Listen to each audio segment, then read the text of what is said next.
سید مودودی رحمہ اللہ سے سوال کیا گیا۔ سوال کرنے والے نے کہا، میرے ایک عزیز جو ایک اونچے سرکاری منصب پر فائز ہیں، کسی زمانے میں پکے دیندار اور پابند صوم و صلات ہوا کرتے تھے، لیکن اب کچھ کتابیں پڑھ کر لامذہب ہو گئے ہیں۔ ان کے نظریات اکثر بدل چکے ہیں، ان نظریات کی تبلیغ سے بھی وہ باز نہیں آتے۔ میں ان کے مقابل میں اسلامی احکام و تعلیمات کی مدافعت کی پوری کوشش کر رہا ہوں، لیکن اپنی کم علمی کی وجہ سے ان کا مدلل جواب دینا میرے بس میں نہیں ہے۔ اس لیے آپ سے گزارش ہے کہ میری مدد فرمائیں۔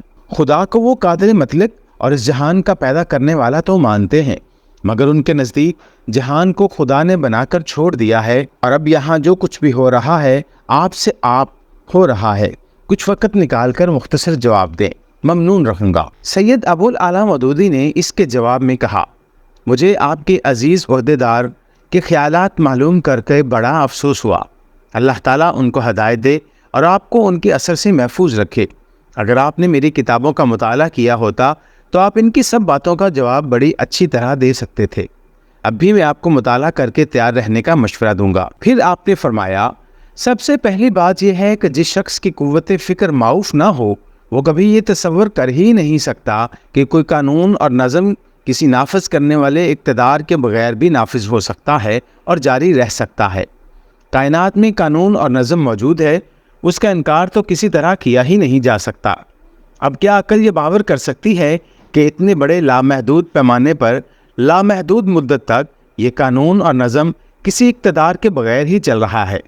کوئی غیر متعصب عقل تو اسے باور نہیں کر سکتی، مگر دو باتیں ایسی ہیں جن کی وجہ سے اچھے خاصے ہوش مند انسان اس نادانی میں مبتلا ہو جاتے ہیں۔ ایک یہ کہ ان کی فکر و نظر کا ظرف بہت تنگ ہے، جس کے باعث وہ اس عظیم الشان اقتدار کو تصور کرنے سے عاجز رہ گئے ہیں جو اتنی بڑی کائنات میں نظم اور قانون کو ازل سے ابد تک چلا رہا ہے۔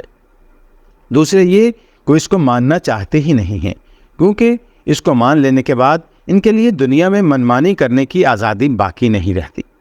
یہ تو خدا کے متعلق ان کے تصور کی غلطی ہے، لیکن جو حضرات اس طرح کی باتیں کرتے ہیں ان سے عرض کیجئے کہ اتنے بڑے بڑے مسائل پر سوچنے اور اظہار رائے کرنے والے آدمیوں کو کم از کم ایماندار تو ہونا ہی چاہیے۔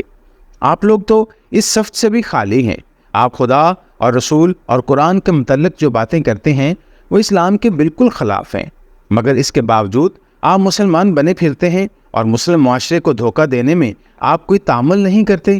اگر آپ ایماندار ہوتے تو جس وقت آپ نے یہ آراء قائم کی تھی اسی وقت اسلام سے اپنی علیحدگی کا اعلان کر دیتے اور اپنے نام بھی تبدیل کر لیتے، تاکہ مسلم معاشرہ آپ سے دھوکہ کھا کر آپ کے ساتھ وہ معاملہ جاری نہ رکھتا جو وہ کسی غیر مسلم کے ساتھ رکھنا پسند نہیں کرتے۔